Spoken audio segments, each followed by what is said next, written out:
Hello, and welcome to the State of 911 webinar series hosted by the National 911 Program. My name is Sherry, and I will be the moderator for today's session. This webinar series is designed to provide useful information for the 911 stakeholder community about federal and state participation in the planning, design, and implementation of next-generation 911 systems. It includes real experiences from leaders utilizing these processes throughout the country. Today's session features presenters from the National 911 Program and the Kansas 911 Coordinating Council.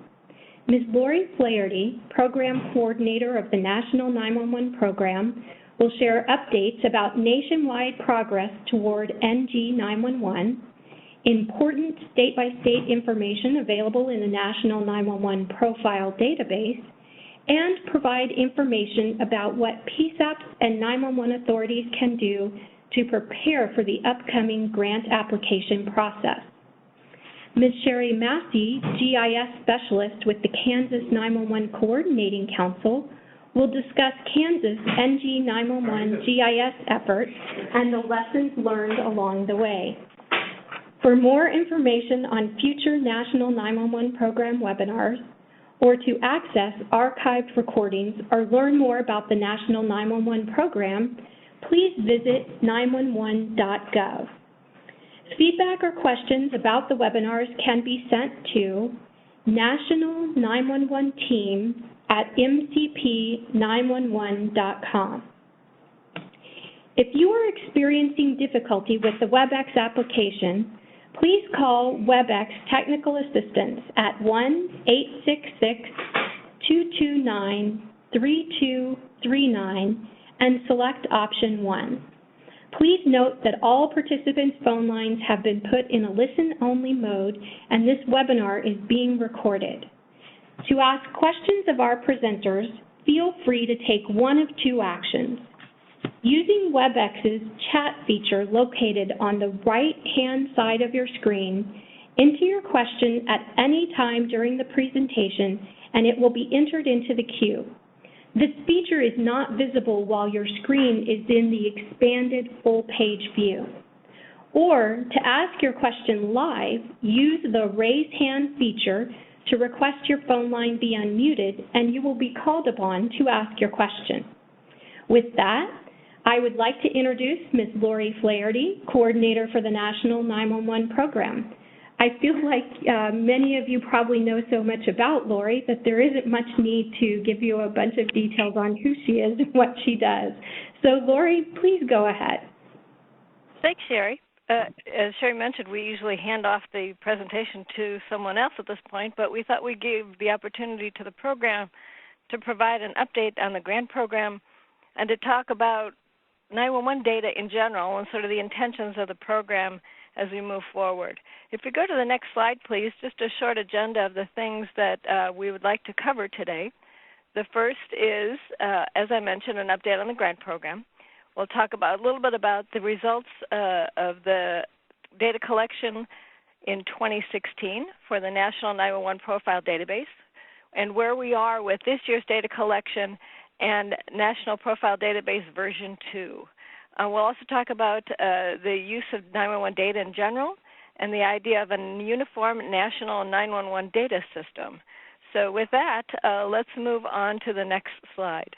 If you're not familiar with the National 911 Program, for the last 12 years, it has been the most consistent federal forum that is focused on 911 as its main priority. And in that capacity, Congress gave the program 3 jobs. We serve as a convener and a coordinator among all the 911 stakeholders and give the community a level playing field to decide for itself how to move forward on a number of issues. Moving to the next slide, we also collect and create resources for the folks that actually operate the 911 system at the state and local level. Things like this webinar.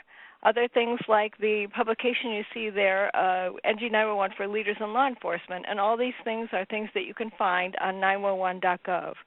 We also have a couple of activities that we do jointly with the folks at the National Telecommunications and Information Administration at the Department of Commerce, those being the grant program and the national NG911 cost study that we are currently involved in completing. So let's move on to the next slide, and I'll give you an update on what's going on with the grant program. On the slide, you see the eligible use of funds. This came right out of the statute that authorized the grant program, and essentially this grant program is an implementation grant program to help states move forward with NG911. There was a recognition on the part of Congress that there may be enough, and I do emphasize may be enough funds to operate the current 911 system, but that most jurisdictions were really strapped for the capital funds needed to upgrade your systems. So this grant program was an attempt on the behalf of Congress to at least provide some support for the migration to NG911. So to paraphrase the eligible use of funds, they can be used for hardware, software, and then training of 911 personnel once your equipment has been updated. There are other requirements to the statute as well. It requires a 60-40 match. So in other words, for any project that you want to fund with the 911 grant program funding, the grant can provide a maximum of 60% of the total cost of that project, and the grantee will be expected to provide 40% of the total cost of the project. As was done in previous rounds of grants, applicants will be required to certify that you have not diverted any of your own surcharge funds in order to apply for the grant program for the 6 months previous to application and during the entire period of performance. Applicants will also have to provide documentation that provides evidence of their coordination with a number of entities within their jurisdictions. The PSAPs within your jurisdiction, that you have established a plan, and also that you are coordinating with the service providers within your jurisdiction. Moving to the next slide, it is a notional timeline, and I emphasize the word notional timeline, just to give you an idea of where we are in the process.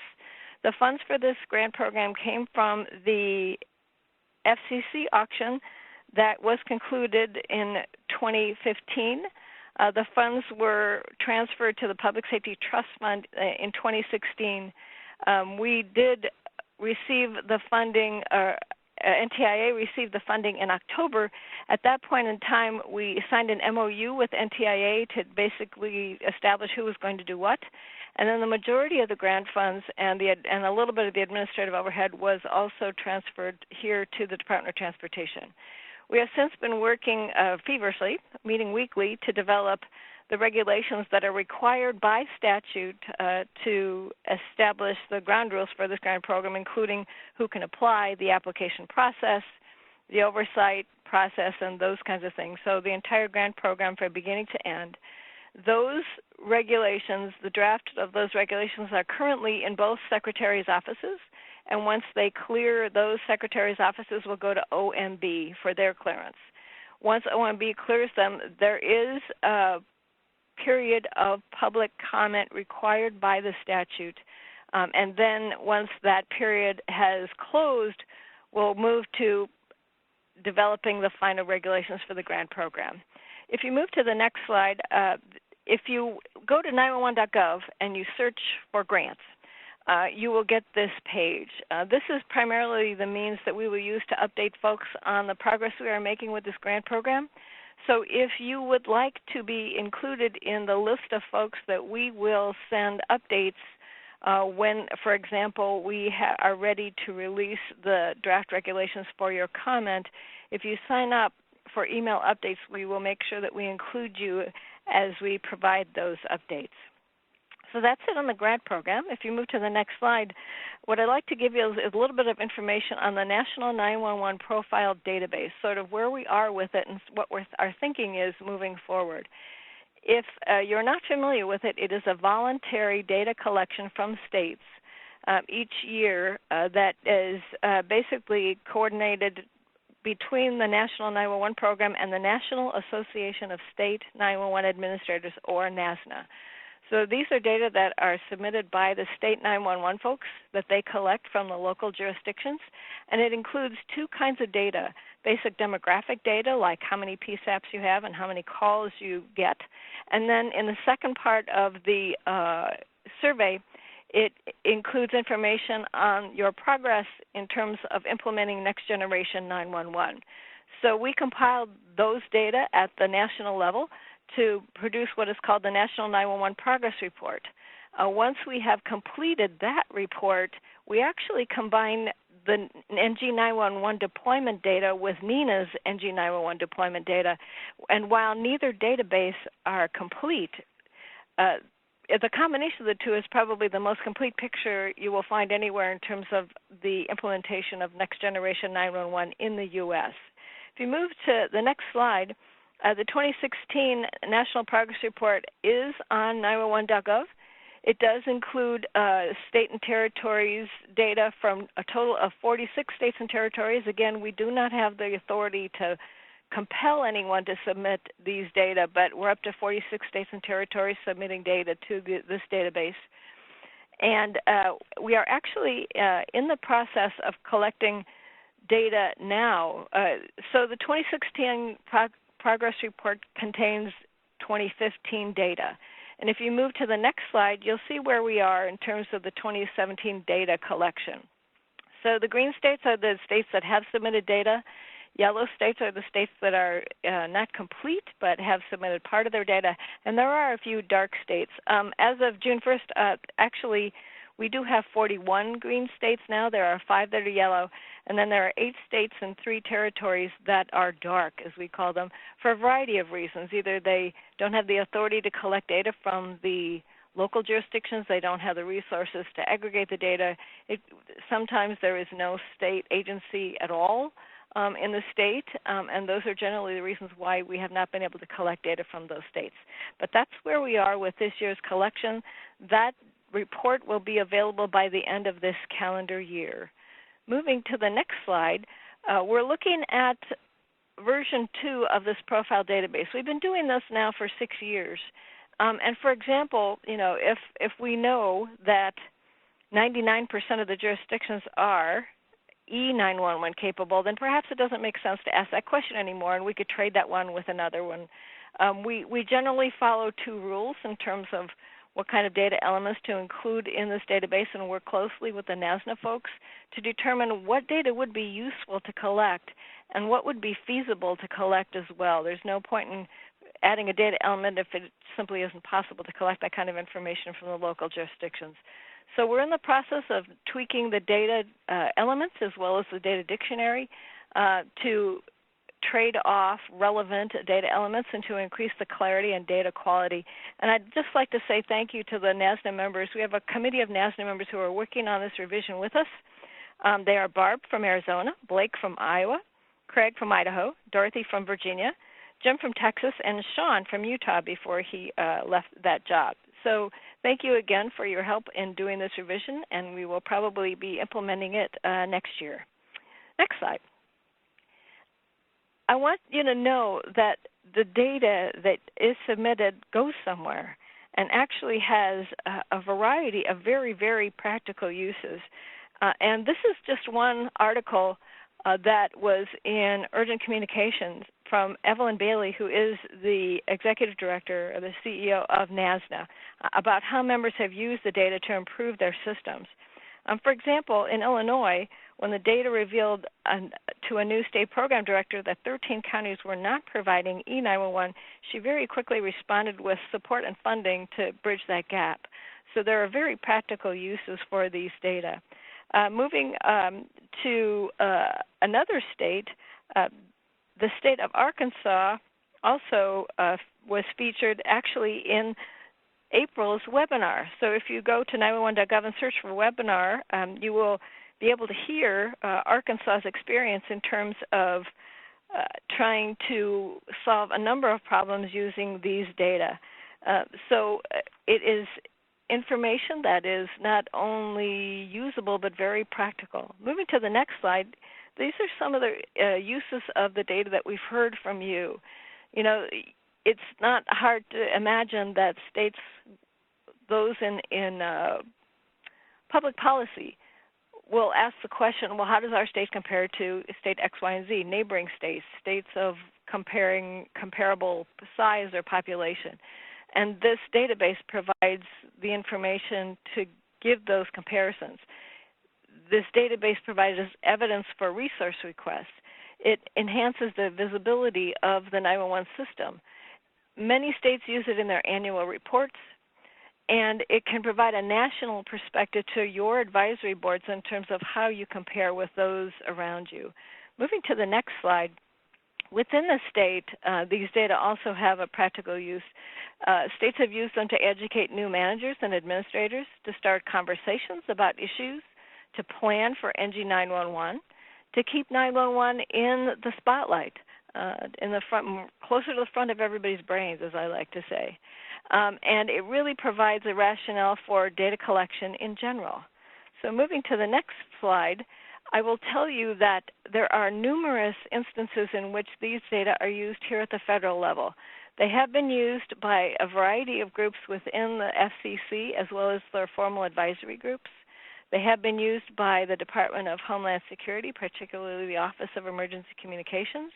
They have been very helpful to the Department of Defense as we work with them to help them update their PSAPs. And in the case of the program, they have been extremely helpful to us, not only in terms of trying to figure out how to write the regulations for the grant program, but also to provide the information for the NG911 cost study in terms of the status of the United States 911 system. They have been used numerous times in congressional briefings, and they've also been used in briefing the National Security Council at the White House. So believe you me, these data go somewhere, which begs the question. Next slide.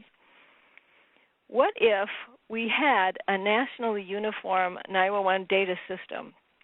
What you're looking at now is a recommendation from the Task Force on Optimal PSAP Architecture, which was a formal advisory group to the FCC. In its first report from last year, there was a recommendation made for a national system enabling the collection and analysis of standardized data, not only CAD data, but administrative data, operational data, and cost data that could be made available not only to PSAPs but 911 authorities, which would provide essential information to substantiate planning and improvement of the 911 system. So when this recommendation was made, if you go to the next slide, as you can imagine, that's an enormous undertaking. And so the National 911 Program decided to just ask a bunch of questions. We weren't quite sure if we were able to take this on or not, but clearly once it is developed, a National Uniform 911 Data System would provide essential information to assist in strategic planning, in governance, and just improvements in the 911 system overall. So we did what is called a request for information. We asked a number of questions, and these public questions comments were accepted until the end of September of last year. And if you move on to the next slide, we asked 15 questions that basically went through, okay, if we did this, who do you think should be involved? What do you think we should think about? What kinds of uses would you have for the data? What kinds of data would you expect to see? And we received an enormous number of responses that were extremely helpful to us. And so moving on to the next slide, I can tell you that there are a number of things that are happening at the national level as a result. There is a procurement that is moving through the process here at the National 911 Program, which will bring together national 911 experts to create a strategic plan for a national uniform 911 data system and to initiate its implementation. So we've sort of decided to take this on, at least in terms of putting together a plan for what this would look like. So as this moves forward, we'll be able to provide updates to you as we move forward. We certainly want everyone's input in this process in terms of what would be valuable to you. As with the National Profile Database, it's only helpful if it's useful information and is feasible to collect. So we want to know from you whether or not that is the case, and we'll certainly keep you updated. Just on the topic of coming soon, I wanted to mention a couple of other things. We also have a procurement that is going through the process. If you're familiar with the Model State 911 Plan and the Model State 911 legislative language that was produced by the program, we are going to update both of those documents, and this project will hire a contractor to work with stakeholders in the 911 community to update both of those documents. We also have a procurement in place to establish what we're calling a National 911 Roadmap or an agenda. Based on data collected in the profile database and what we hear from the states, many states are implementing NG911 and they're thinking toward interconnection with other states. Well, if we're going to end up with a seamless national system, then there are probably things at the national, not necessarily federal level, that really need to happen in order to tie that system together, whether they're technical or operational or administrative. And this project looks to hire a contractor to convene the community and make that list, if you will, without attribution of responsibility. Make that list for the things that need to happen at the national level in order to pull off a seamless nationwide NG911 system. So just those are a few things that are going on at the national level in the National 911 Program, and I would be happy to try and answer any questions that you might have. Thank you, Laurie. We will now start the QA portion of our session. As a reminder, to ask a question, please use the WebEx chat feature located on the right-hand side of your screen, or press the raise hand button so we can unmute your phone line. Thank you, Sherry. The first question that we received today is from Martin Johnson. Does the grant program also apply to secondary PSAPs? In other words, are secondary PSAPs eligible for this grant funding? Thanks. Okay, I'm going to answer that question by telling you that the eligible entities, as we have drafted the regulation, will appear. I can't disclose a lot of information with regard to the draft regulation at this point because I honestly don't know how many changes will come back from the Secretary's offices and from OMB before we post it. So we have some ideas on that. We certainly want to hear yours. You'll have a chance to provide your comment when those draft regulations are posted. I can tell you the last time we did this, which may or may not be the same, the states were the eligible entities because for two reasons. Because we had to manage the amount of applications, and number two, if you cut the money too many ways, no one's going to be able to accomplish very much. So at that point in time, that seemed like the logical entity, but we'll be able to provide that information when we publish the draft. Thank you. We also received another question, and this question comes from Colby. How do you decide what data elements are needed for collection?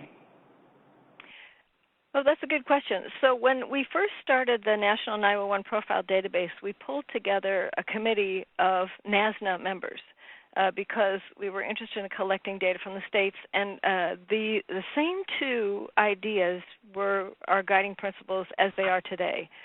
We asked NASNA what data would be useful for you to have and what data would be feasible for you to collect. And on the basis of that discussion, that committee came up with 50-some data elements that are collected by the states from the locals and then submitted to the national. So we've always worked very closely with NASNA on this, and as you heard, there is a committee of folks that is in the process of revising those data elements right now. Great, thank you. We received an additional question.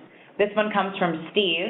Will the grant program allow for assistance to develop a disaster recovery and or 911 backup site?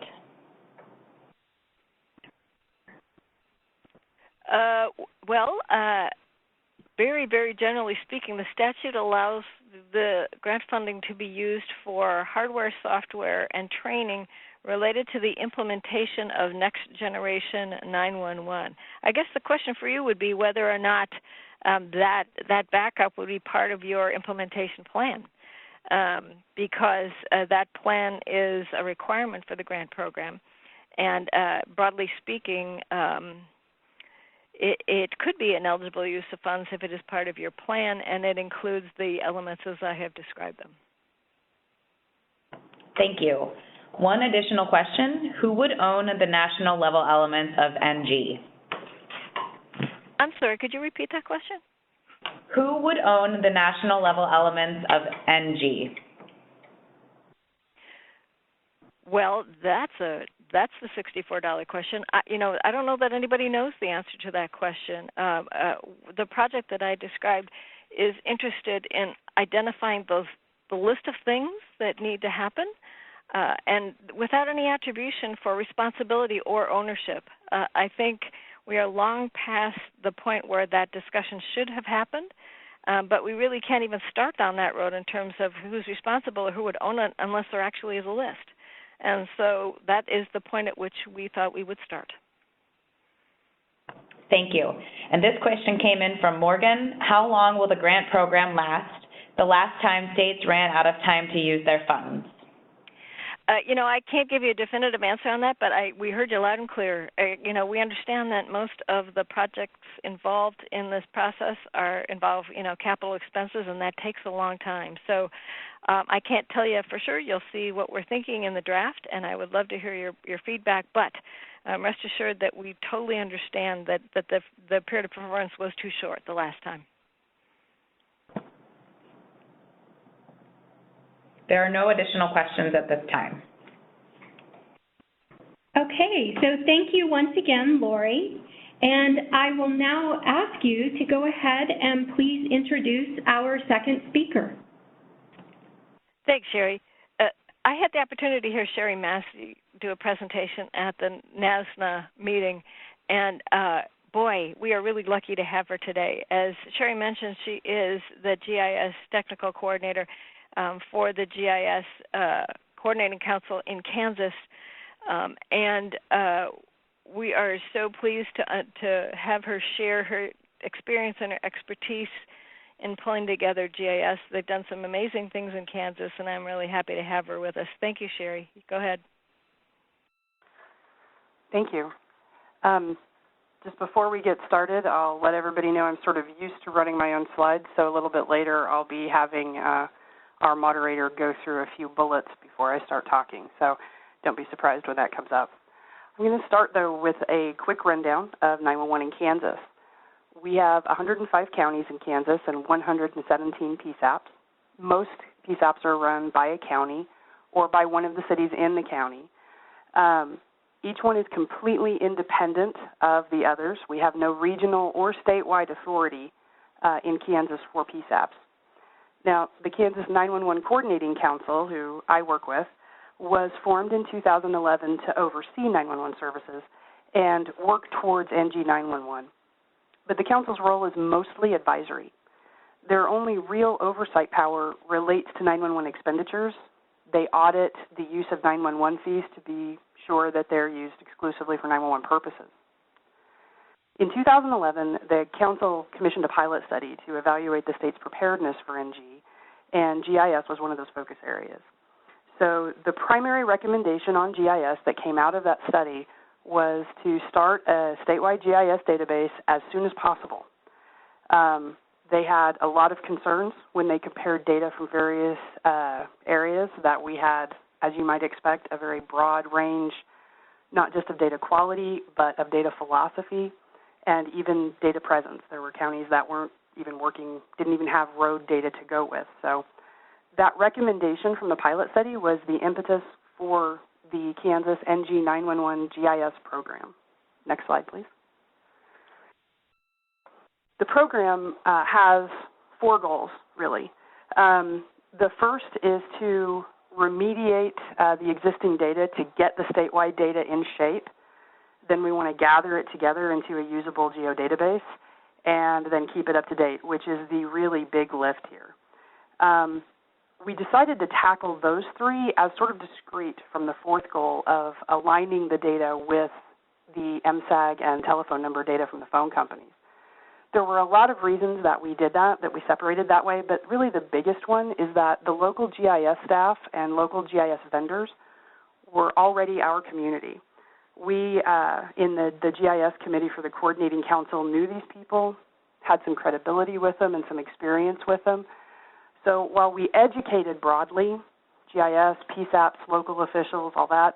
The initial work we focused on GIS data alone because we felt we could get really good traction there and then have successes to build on as we were moving into some of the more esoteric parts of getting ready for NG911. Next slide, please. And you've got, I believe, 5 bullets here. So we started with the GIS Enhancement Project. It had 3 phases. First, the PSAP or local GIS staff would send in their data for what we called a gap analysis, which was really to get a gauge on what needed to be done to get the data ready, both from a structural perspective and from how accurate, current, consistent it was, things like that. Then either internal GIS staff to the PSAP or organization that ran the PSAP, or an approved remediation vendor would be selected by the PSAP to perform data remediation, getting the data up to standard. And if a vendor was chosen, the council provided a grant to pay the bill for that. If the remediation was done locally, the local agency was responsible for any cost. And finally, you had the third stage where the remediated data was submitted for quality assurance. We set a 100% standard. The QA tests had to be passed in full.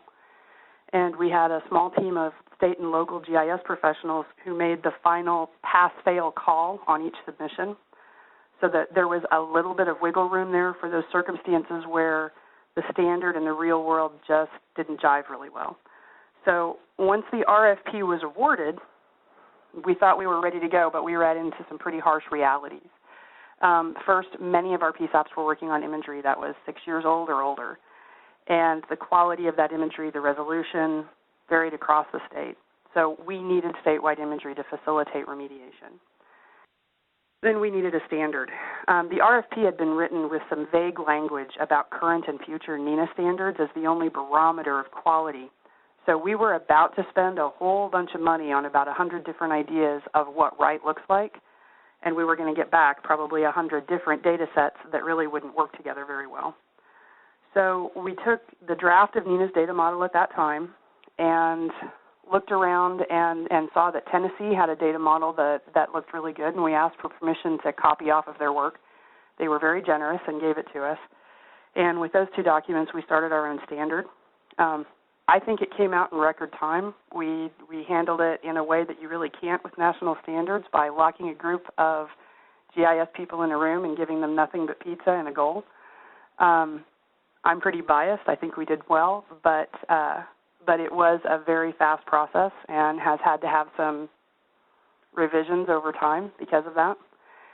But the third real issue was that we needed outreach, because this was the first major interaction between the NG911 project and the locals, PSAPs, GIS, anything. So no one really understood what we were doing or why we were doing it.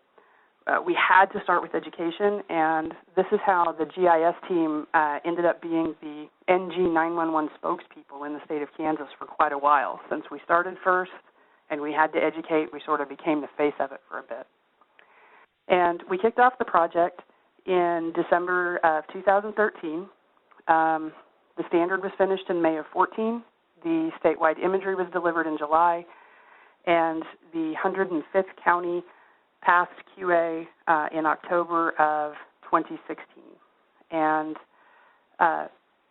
as we went through the project, a whole bunch of stuff came in and got finished by early 2016, and then we had sort of some stragglers along the way, because with a small number of GIS vendors, some of the vendors had piled up quite a bit of work and just sort of had to go through it one at a time.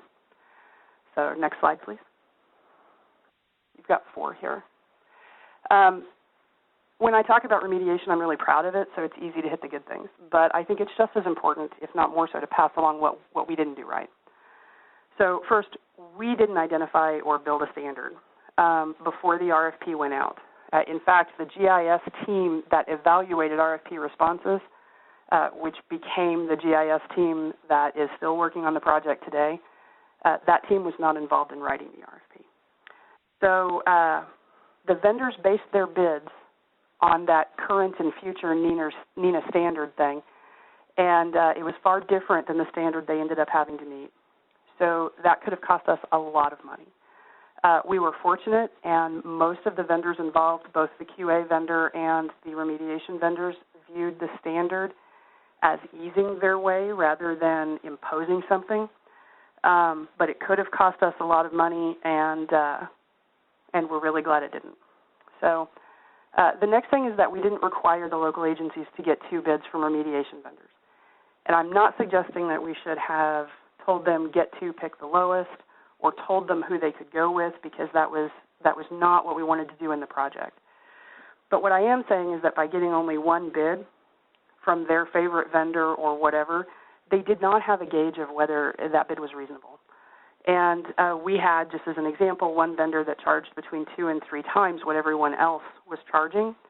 And if the PSAPs liked that vendor, that would have been awesome and no issue, but we think it would have made a difference if the PSAPs understood that there was a cost difference between them. So we should have had them at least see the competitive bids. And then we did not communicate local QA responsibility well enough. We talked about it, but we didn't get it through. QA, from a perspective like this project, can evaluate consistency in the data. But if Main Street is recorded as MAIN throughout the data, it's consistent and it'll pass. Only someone local would know that it should have been MAINE. So some places did great reviews and looked at their data after it came back, participated with the vendor in the process. Some of them didn't look at it at all. So once data passed QA, that was really the only look that it had gotten. And we needed to communicate, I think, better what the locals needed to put into the project to make it successful. And really the biggest thing is that last bullet there, in that we did not get a local sign-off. Like I said, once it passed QA, it was done.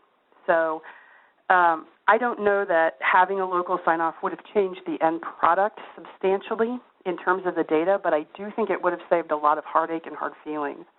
We had people call to say that they just looked at the data that they had been delivered to them over a month ago, and it's all wrong, and they just don't like it. There wasn't much we could do at that point, and having a local sign-off would have headed that kind of thing off. It might have improved the data some, but it would definitely have given incentive for more active local participation in the process, which at that time was lighter than we wanted. So can we go to the next slide, please? Aggregating the data. We fretted about this a lot early on. As GIS people, we had a desire to have seamless statewide data. We had a lot of big ideas when we started this project, and those ideas sort of obscured whether or not alignment was needed for 911. As many of you know, the NENA standard no longer has authoritative boundaries in it, but we still have them in our standard, and we have them that way to keep everyone inside their own box, from a data perspective anyway. And the result of doing that is that perfect alignment of the addressing layers is simply not necessary for call routing. And while we would like to see every county's roads align with their neighbors seamlessly for other reasons, it's just not a mission-critical priority for call routing. So at this point, aggregation for us is more assembly than alignment. We are, however, aggregating a statewide PSAP boundary layer from the boundary data supplied by the locals, and in the end, that layer will be maintained by the council. The aggregation of it has been pretty drama-free so far. And I see that a couple of questions come up, so I'm going to hit them so they're related to this. First, somebody asked, how does the standard compare to the latest NENA? And it is getting different but manageable. Most of the differences between the latest NENA draft and what we have going on are things like we had, when we started this, the NENA draft was still using abbreviations for pre-directionals and street types and things like that. We have not pushed those NENA changes down to the locals. What we are doing instead is making that transformation on the back end. So we kept them, we insulated them from that change, and we're handling it on post-processing after they submit. So our standard is really very similar, but there are some changes to the NENA standard that we're handling at aggregation rather than at local maintenance. And there's a question of what permanent GIS staff does Kansas have committed. And the answer to that is 0. We are all, from the GIS committee, volunteer, meaning our agencies are volunteering our time. There are a couple of small contracts where, for example, my employer is compensated for part of my time by the coordinating council, and our state clearinghouse has a small contract to help compensate them for their time as well. But there is no on-staff GIS person for Kansas, or for the coordinating council anyway. So let's move on to the next slide. The third goal of the project is to, you've got one more, is to keep the data current, and this really is the big one. We handle that by dividing local responsibility between 2 roles. Data maintainers are the ones with their hands actually on the data, and the data stewards are the ones that are responsible for seeing the data is maintained and submitted. We have 2 roles because maintenance for many locations is actually handled by a vendor, but they cannot be held responsible for knowing when a new address is assigned or a new road is created.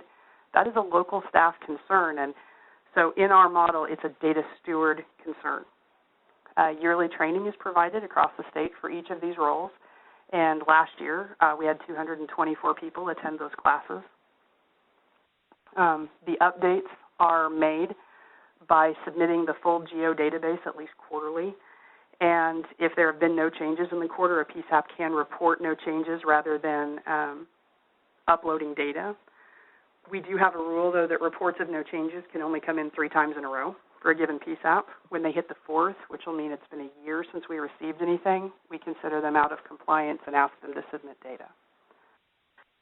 Our state GIS Clearinghouse, which is the Data Access and Support Center, has built a web portal for receiving data updates and the no change reports. This portal is actually used for a lot within the NG911 project. It's sort of a one-stop administrative shop for it. But it started as a submission tool for this data. We also have our NG911 toolbox, which is a series of scripts to be used on the data maintainer's desktop. The toolbox flat out is amazing and could be a whole webinar by itself.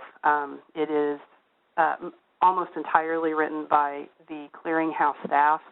It contains validation scripts the same validation scripts we use on data submission, so people can sort of have an open book test. It has enhancement scripts that help check data integrity, update fields, check alignment with the Nside and TN, and I could just keep going for quite a long time. The toolbox evolves as the project does and has really been a huge weapon in this. And last but certainly not least, to support maintenance, we advocate for the data. What I mean by that is that we try to make sure it gets well used and well loved.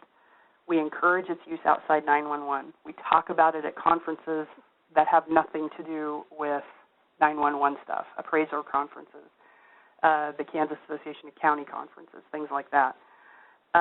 We keep track of any success stories that come from its use, and we talk about them as often as people will let us. We sponsor a users group to talk about the data, the project as a whole, and facilitate an exchange of ideas. Because the more it gets used and loved, the easier it's going to be to keep people updating it. And the real question is, how successful has that been so far? So next slide, please, and you just have one bullet there. So how successful it has been is that for the first quarter of 2017, there were 117 successful data submissions that came from 95 different counties. 10 reported no changes. And while the project actually works on a PSAP by PSAP level, everyone in our state maintains and submits the data at the county, so that's how we count them.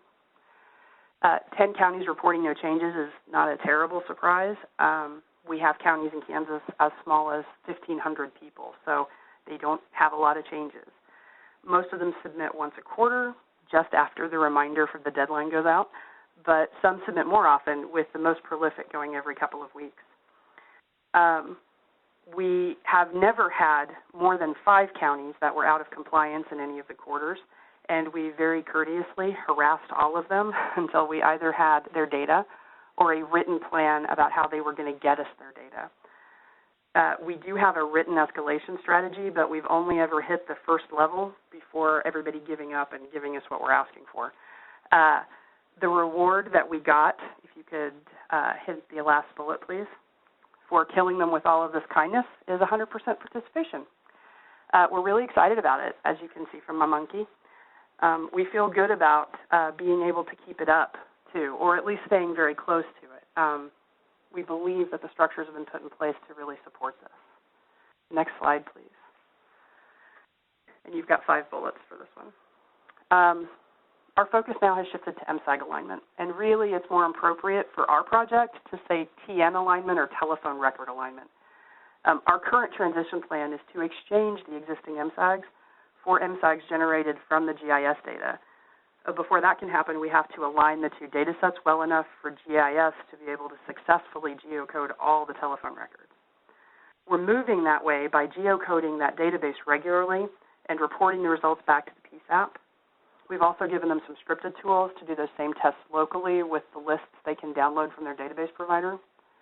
And when we did our preliminary tests early last year, we were around 80% alignment statewide. We've sent out the status reports twice, in February and May of this year. We talked about it a lot at the training last year and at the trainings that have started this year. And we have sent out, both with the reports and separate from them, some general instructions about how to deal with misalignments. So our most recent test had us over 97% aligned statewide, which is awesome. It was a huge improvement, and we're really pleased. 15 of the counties are at 100% alignment or were at the last test. That's a moving target, as many of you know. And 28 of them are above the 98%. Which is sort of our hard bottom. The council has contracted with the AT&T ESINet. And while not every PSAP in our state is participating in that part of the project, about 89 of the 117 are. And the transition from the current MSAG to a GIS-generated MSAG or GeoMSAG is part of the transition to that ESINet. So our GIS program is ESINet agnostic. Both GIS maintenance and the alignment process are statewide efforts, whether the PSAPs are joining the ESINet or not. But because of the ESINet contract, 89 of the PSAPs are on a deadline to get the alignment finished. We started quite early, though. It has always been the end goal of the project, and what we've seen in progress is really very encouraging. So with our fingers crossed anyway, we're anticipating that we'll meet the deadline for those 89. Last slide, please. And you have, I believe, 5 here too. So lessons learned here. First, it's 911 data, but if it is only 911 data, this isn't going to work. You have got to get this data used broadly. When we started this project, there were PSAPs that were working literally on GIS data that was 17 years old, 17 years since it had been updated. And that instance was actually in a county that had GIS staff. They just didn't communicate and didn't understand the needs of each other, because 911 and GIS people often live in separate silos locally, not just work for different departments, sometimes different agencies entirely. GIS does not often have the resources to support the responsibility of this. The GIS person at a lot of the smaller local entities, GIS may be one of 9 or 10 hats they wear, and their experience with it is limited. And 911 is not often ready to share that responsibility. They're used to being a very enclosed environment, and the idea of having to go outside for something so very critical has met some resistance. One of the first things we heard when we started this project was, well, can't my nighttime dispatchers just do this? And communicating that no, that probably wasn't going to work unless, you know, you really have absolutely nothing going on at night and your nighttime dispatcher is willing to put a lot of effort into learning GIS. So again, it was a lot of education, and there's a lot of bridging that has to be done. So this is a real paradigm shift, and you've got to get people in the same room for education, people that haven't been there before. We are trying to build bridges, but the going can be really slow, and outreach is king here. We had to talk a lot. We're going to continue to have to talk a lot, and I think nationwide, talking a lot about the role of GIS, the importance of it in the background, and what it means for the PSAP to participate fully in the GIS data maintenance, I think that's going to be an ongoing thing we have to deal with. And then finally, the alignment of the Nside and GIS data really is kind of the tallest hurdle. I've heard other people start talking about that. It is the meeting of two different technical worlds that are not terribly compatible. And we anticipated it being really rough. And I'm sure that the last mile will be. But it is not insurmountable, and this has gone much better than we could have expected. We have, from the service providers, the phone companies, to the PSAPs, we have really good eagerness. Even if we don't have 100% understanding, everybody's working, which is really good news. And then finally, not on the slide, I would add that we had to learn to be ambitious. When we started, we were very skeptical we could pull this off. We thought people would refuse to participate, wander off on us after remediation, because that's when the money went out.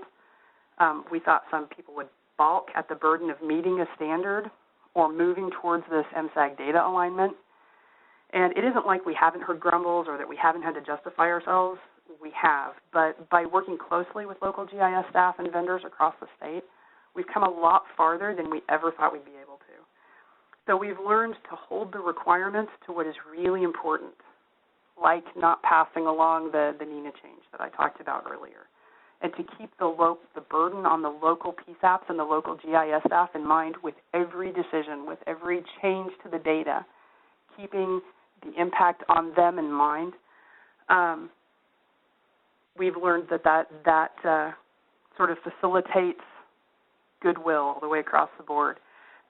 But along with those things, we've learned to ask without fear, and we have learned to expect excellence from them. We're really very proud of what the GIS professionals around the state have accomplished, and we believe that our citizens are a lot safer for their efforts. And with that, I had one more question pop up about an estimate of the time the PSAP needs to invest in getting their MSAG converted to NG-ready geocoding. I sure wish I could estimate that. I can tell you that I have a day job for a county, and our county is fairly small. We have about 20,000 people. I can tell you that with me, who is both a GIS person and a 10-year 911 veteran and has been the MSAG coordinator for almost 17 years here at our county, it took me a long time, 3 months of not every day, every hour work, but a lot of work. And like I said, I was cleaning up my own mess. I had been the person handling the MSAG, so I really didn't have anybody else to blame. So this is possibly a huge time commitment. Maybe you'll get lucky and everything's already there, but like I said, it is potentially really the biggest thing that you're going to run into from a time perspective. So I'll kick it back now to any questions that came in over chat. Okay, thank you. Again, as a reminder, to ask a question, please use the WebEx chat feature or the raise the hand button so that we can unmute your phone line. Okay, we did receive some questions. The first question is, would you recommend there being a state representative or other outside representative to participate in the local QA process? Yes. I would say that if at the local level, the QA process is only happening at the local level, then I would say somebody who has an experience with a broad range of data from across the state is a good idea. If you're doing something like we really should have done, which is QA at 2 levels, then you're probably good. You don't have to, shove somebody into the PSAP with them, but I think it's important not to do this in a vacuum. Not only do our maps stop at our county borders, but a lot of times our planning does too. And I think it's important to have a way to get out of that when you're QAing your data. Okay, thank you. One additional question. If aggregation is only evaluated for call routing, can the data sets be eventually used for provisioning CAD in the future? A really good question, actually. We discussed this initially with the idea that we thought we were going to have to support not just call routing, but vehicle routing. what we've discovered is that, unfortunately, very few of the CAD vendors have been willing to work with us closely on getting our data into their CAD. There's huge transformations that have to happen. So I do think that we can hold off on that county-to-county alignment until the need presents itself or the funding presents itself to get that done. But, you know, eventually you're going to, if you're wanting to put that data inside a CAD system and get full use out of the CAD's functions, you know, it's got to be aligned. So it is work that we're putting off for the future to be able to do some things like that, but I think we're okay for the time being, because from what we've seen, that's pretty far off for us here in Kansas. Thank you. We have one additional question that came in.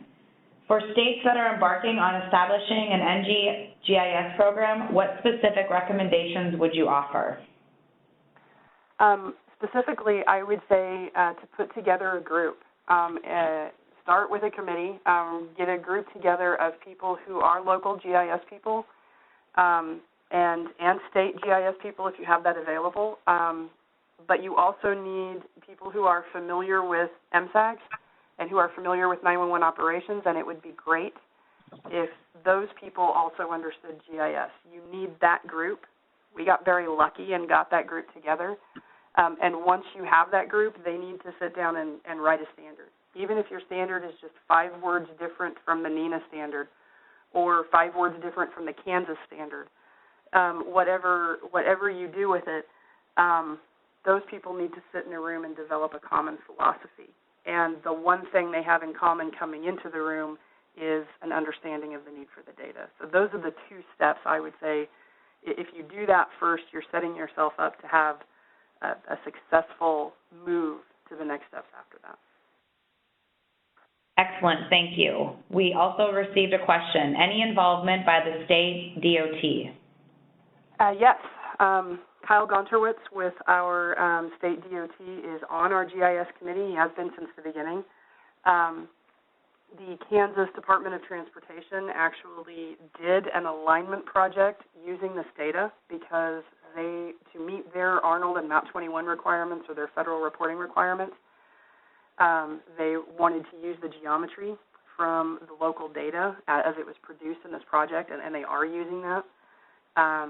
They, like I said, have an aligned data set that they have put together.